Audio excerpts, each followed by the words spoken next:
Did you know that a base metal was successfully transmuted into gold? In 1980, award-winning chemist Glenn Theodore Seaborg successfully transmuted the metal bismuth into gold. Seaborg spent most of his career as a researcher and professor at the University of California, Berkeley.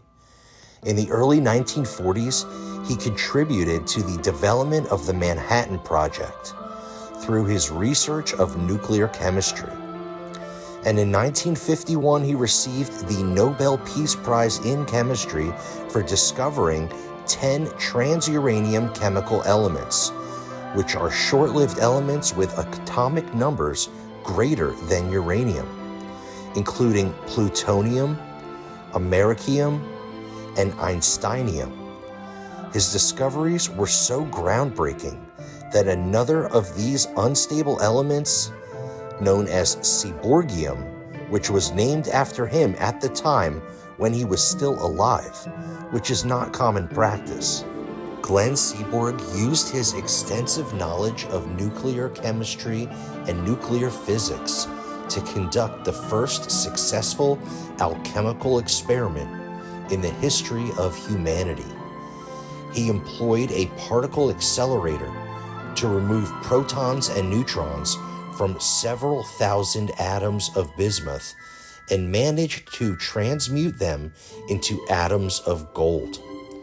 Although several thousand atoms is a quantity so small that is not even visible to the naked eye, Seaborg proved that alchemy has been pursuing a completely achievable goal for the past several thousand years.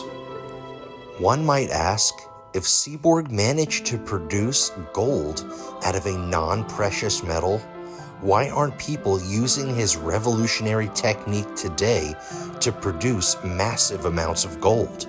Well, the answer to that question is the fact that the process discovered by Seaborg is so incredibly complex and so immensely expensive that it would require quadrillions of dollars to produce just an ounce of gold.